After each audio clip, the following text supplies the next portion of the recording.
الله الرحمن الرحيم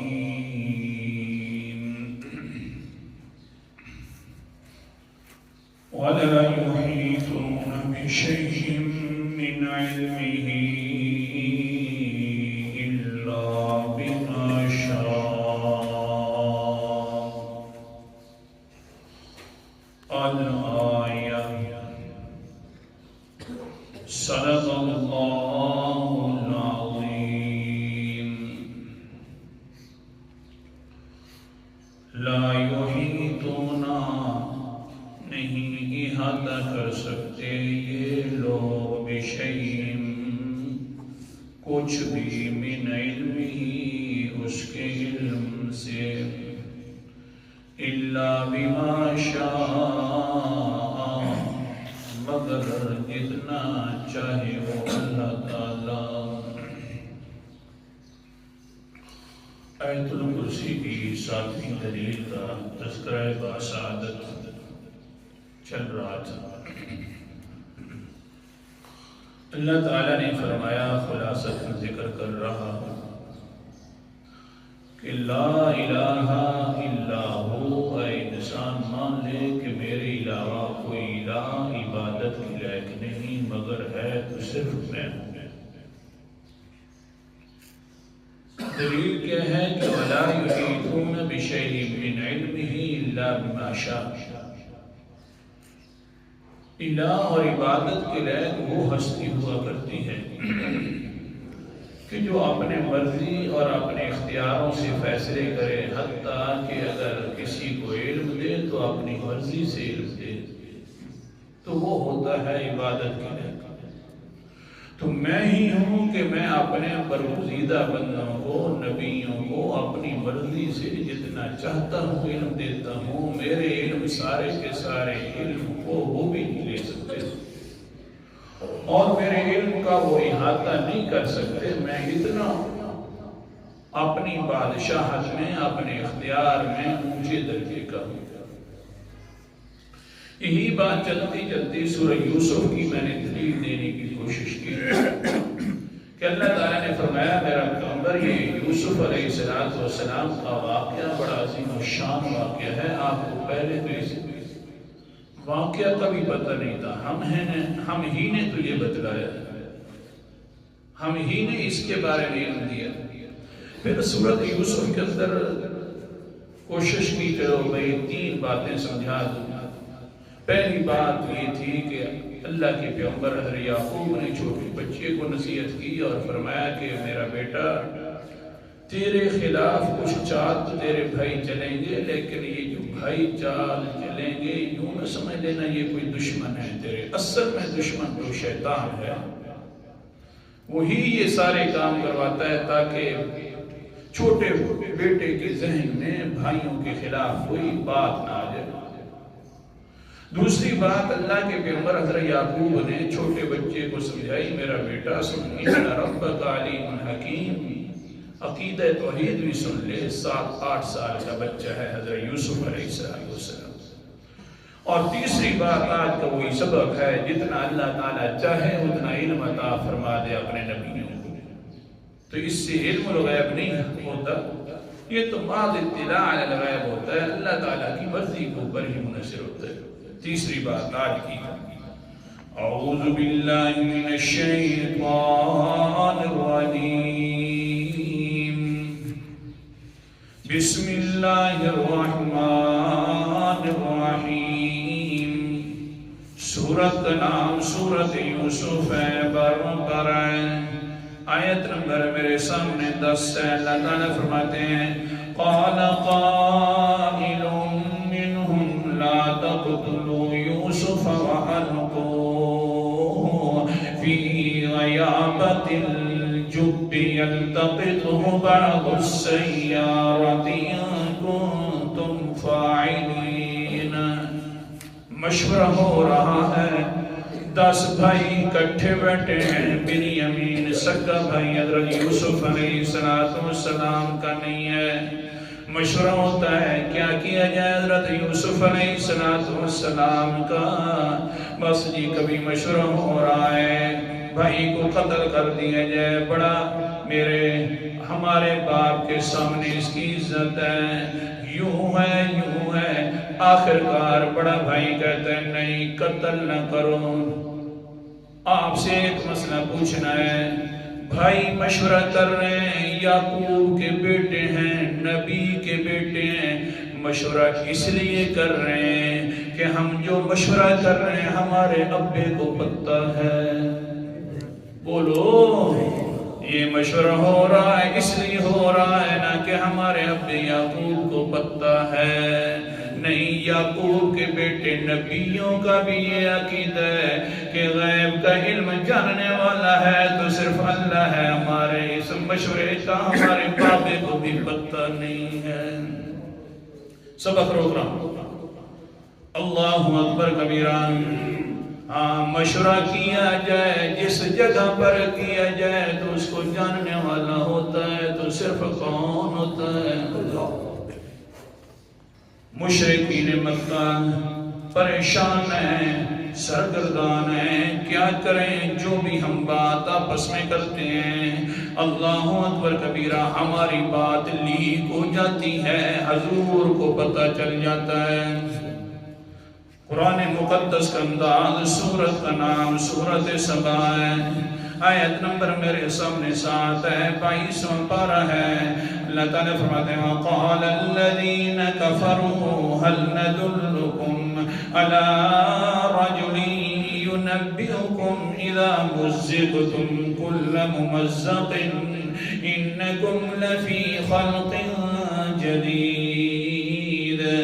آپس میں کافر لوگ کیا کہتے ہیں؟ اللہ اکبر کبیرہ، کہنے لگ جاتے ہیں هَلْ نَدُلُّكُمْ عَلَىٰ رَجُلٍ يُنَبِّئُكُمْ، یارو ایک انسان آ گیا، پہلے ہمارے اندر رہتا تھا، آج کل وہ بیان کرنا شروع کر دیتا ہے کہ جب تم ریزہ ہو جاؤ گے تو انکم لفی خلق جدید، اللہ تعالیٰ تمہیں نئی پیدائش میں کھڑا کرے گا۔ اللہ یہ کوئی باتیں ماننے والی ہیں؟ آپس کے درمیان ایک دوسرے کو بھارا جا رہا ہے پیغمبر کے خلاف، اللہ تعالیٰ نے وہ ساری باتیں اٹھا کر پیغمبر کو بتلا دی۔ میرا پیغمبر کس طرح کے مشورے ہو رہے ہیں؟ ہر مشورے کو جاننے والا ہے تو صرف کون ہے؟ اللہ اکبر کبیران۔ اخنس اٹھا، صفوان اٹھا، ابو جہل اٹھا، جو بات کرتے ہیں لیک ہو جاتی ہے، چلو آج اکٹھا مشورہ کرنا ہے پیغمبر کے خلاف۔ ہاں کہاں مشورہ کرنا ہے؟ وہ کعبے کے خلاف کے اندر چھپ جاتے ہیں، وہاں جا کر مشورہ کر لیں گے۔ ہاں چلے گئے تینوں، پھر جانا بھی رات کے وقت کے اندر ہے تاکہ سارے سو جائیں، پھر خانے کعبے کے خلاف کے اندر ہوئیں گے تو ایک دوسرے کے ساتھ پکی باتیں بھی طے کر لیں گے تاکہ ایک دوسرے سے پھرے بھی نہیں جینا۔ ٹھیک ہے، مشورہ ہو گیا، خانے کعبے کے اندر جا کر بیٹھ گئے، خانے کعبے کے خلاف میں چھپ کر بیٹھے ہوئے ہیں۔ وہاں پر کہہ رہا ہے ایک اخنس نامی انسان ہے وَتَرَوْنَ اللَّهَ يَسْمَعُ كَلَامَنَا۔ اچھا یار، ادھر جو بیٹھے ہوئے ہم چھپے ہوئے ہر کسی سے اتنی بات بتلاؤ، ہماری اس کلام کو اللہ سن رہا ہے۔ سب سے چھپ گئے ہیں، سب کی آنکھیں لگ گئی ہیں، ہر کوئی اپنے گھروں میں ہے، ہم یہاں مصروف ہیں۔ اخنس کہتا ہے چلیے بتلاؤ یہاں کوئی سن بھی رہا ہے کہ نہیں سن رہا؟ قال الاول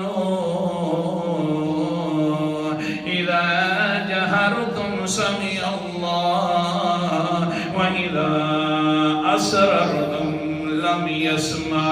ایک انسان ان میں سے بولنے لگ گیا، دو باقیوں میں سے. یار مسئلہ یہ ہے کہ جس وقت ہم اونچی آواز سے بات کریں گے، جس وقت خانے کعبے کے خلاف سے باہر بات نکلنا شروع ہو جائے گی، اللہ سنے گا.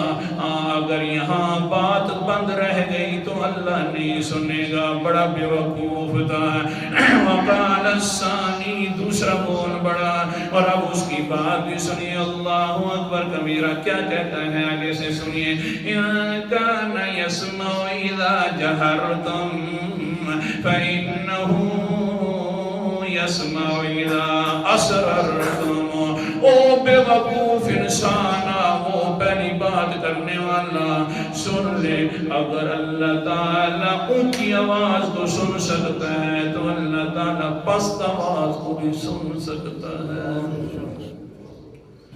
یہ باتیں کی خانے کعبے کے غلاف میں بیٹھے ہوئے ہیں، لپٹے ہوئے ہیں، بس صرف یہی باتیں کی ہیں اور آپس میں مشورہ کیا.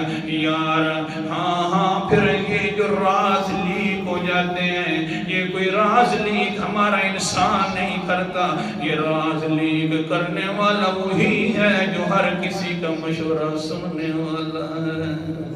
قرآن مقدس کا انداز بھی سنتے جا. سورت کا نام سورت زخرف ہے. یہ مشورہ ہو رہا ہے، اوپر سے اللہ تعالیٰ اپنے قرآن مقدس کے ذریعے اپنے پیغمبر کو اطلاع دے رہے ہیں. فرما رہے ام یحسبون انا لا نسمع سرهم ونجواهم بلا ورسلنا لديهم يكتبون. آیت نمبر میرے سامنے 80 ہے اور 25واں پارہ ہے. سورت کا نام سورت زخرف ہے.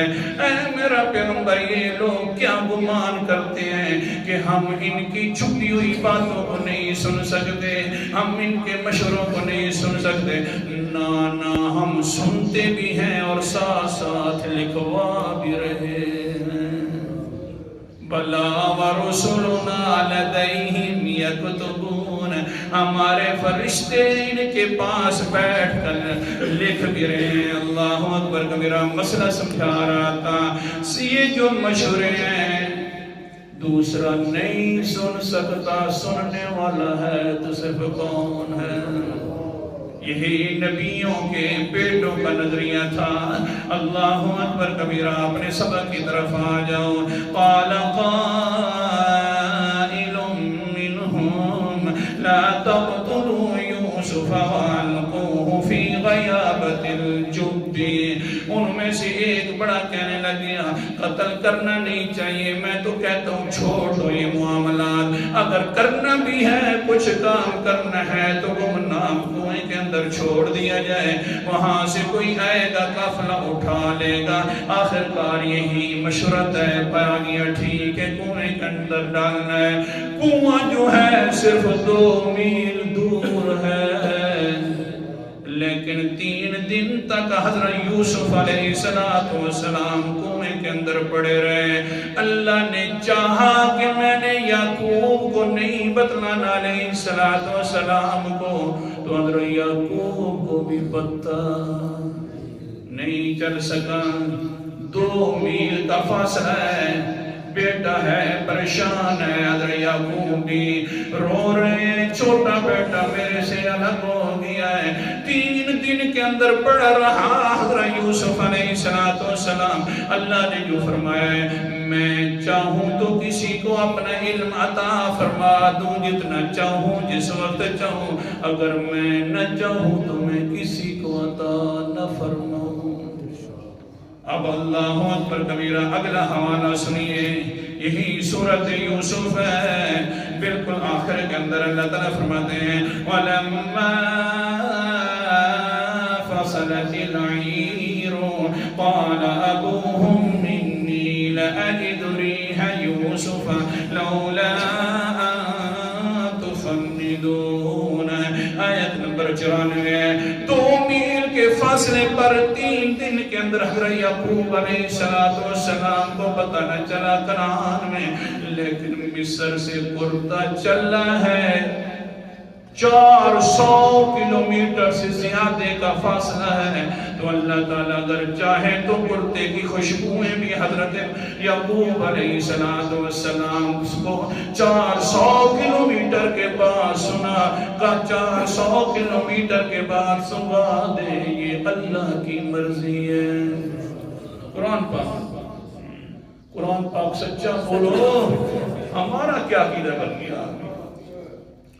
اللہ تعالیٰ فرماتے ہیں وَلَمَّا فَصَلَتِ الْعِيرُ، قافلہ چل پڑا، قَالَ أَبُوهُمْ إِنِّي لَأَجِدُ رِيحَ يُوسُفَ، اب یوسف علیہ السلام نے اپنا کرتا نیا اتارا اور قافلے والوں کو دے دیا، جا کر میرے بابا کی آنکھوں پر رکھو گے، اللہ تعالیٰ بھی نہیں واپس کر دے گا، یہ اللہ تعالیٰ نے مجھے بتلا دیا ہے کہ یہ ہیلہ کرو نا۔ اللہ اکبر کبیرہ، قافلہ چل پڑا، پھر کیا ہوا؟ انی لأجد ریح یوسف، ان کا باپ کہنے لگ گیا حضرت یعقوب، میں یوسف علیہ السلام کی خوشبو سونگھ رہا ہوں، لولا ان تفندون، اگر مجھے بڑھاپے کی وجہ سے یہ ویسے باتیں کہنے والا نہ سمجھو تو میں صحیح بات کر رہا ہوں، سنو مسئلہ سنو، یہی نظریہ سمجھا رہا ہوں۔ اللہ چاہے تو 2 میل کے فاصلے کا بھی حضرت یوسف کے بارے میں نہ بتلائے، اور اگر چاہے اللہ تو 400 کلومیٹروں سے زیادہ خوشبوئیں سکھا دے۔ یہ سارا مالک ہے تو کون ہے؟ اونچا بولو، کون ہے؟ آخر کے اندر ایک حوالہ، اللہ تعالیٰ نے جب یہ سارا واقعہ بیان کیا، پہلے کا واقعہ ہے حضرت یوسف کا واقعہ ہے، بڑا اونچا واقعہ ہے علیہ السلام۔ اللہ تعالیٰ فرماتے ہیں وہ میرا پیغمبر، ہم نے تو ایک مسئلہ سمجھانا تھا۔ کیا مسئلہ تھا؟ ذَلِكَ مِنْ أَنْبَاءِ الْغَيْبِ نُوحِيهِ إِلَيْكَ وَمَا كُنْتَ لَدَيْهِمْ إِذَا جَمَعُوا أَمْرَهُمْ وَهُمْ يَمْكُرُونَ۔ یہ واقعہ سن کر کوئی یوں نہ کہنا شروع کر دے کہ ہمارے نبی غیب کے بارے میں جاننے والے ہیں، نہ میرا پیغمبر، ہم نے یہ مسئلہ بھی حل کرنا ہے۔ کون سا؟ ذَلِكَ مِنْ أَنْبَاءِ الْغَيْبِ نُوحِيهِ إِلَيْكَ، یہ غیب کی خبریں ہیں، ان خبروں کے بارے میں آپ کو پتہ نہیں تھا، ہم نے خود بتلایا ہے تجھے۔ وَمَا كُنْتَ لَدَيْهِمْ إِذْ أَجْمَعُوا، کوئی یہ نہ کہے کہ پیغمبر حاضر ناظر بھی ہے، ہر جگہ پر موجود ہوتا ہے، ہاں جو ہم کر رہے ہیں، کہہ رہے ہیں، دیکھ رہے ہیں، یہاں پر موجود ہے۔ نعوذ باللہ من ذالک، میلاد کی جھنڈیاں اٹھائیں اور ساتھ ساتھ ایک کرسی رکھ دی کہ یہاں پر بھی موجود ہے، اور اپنے نظریہ بنانا شروع کر دی، نہ وہ میرا پیغمبر۔ یہ مسئلہ بھی سمجھ آ گیا کہ عالم الغیب ہے تو صرف اللہ تعالیٰ ہے، ہم بتلا رہے ہیں۔ دوسرا مسئلہ بھی سمجھا دو، کون سا؟ وَمَا كُنْتَ لَدَيْهِمْ إِذْ يَجْمَعُونَ أَمْرَهُمْ وَهُمْ يَمْكُرُونَ، آپ ان کے پاس اس وقت موجود نہیں تھے جس وقت مشورہ ہو رہا تھا، آپ نہیں تھے، ہم موجود تھے۔ سبحان اللہ۔ آج کا سبق کیا نکلا؟ خلاصتاً یہی سبق نکلا کہ اللہ تعالیٰ چاہے تو 400 کلومیٹر سے دور کا علم عطا فرما دے، اور اگر چاہے تو 2 میل کی فاصلہ بھی نہ بتلائے، تو یہ اللہ کی مرضی ہے۔ اللہ یہی تو فرماتے ہیں وَلَا يُحِيطُونَ بِشَيْءٍ مِّنْ عِلْمِهِ إِلَّا بِمَا شَاءَ۔ آخر دعوانا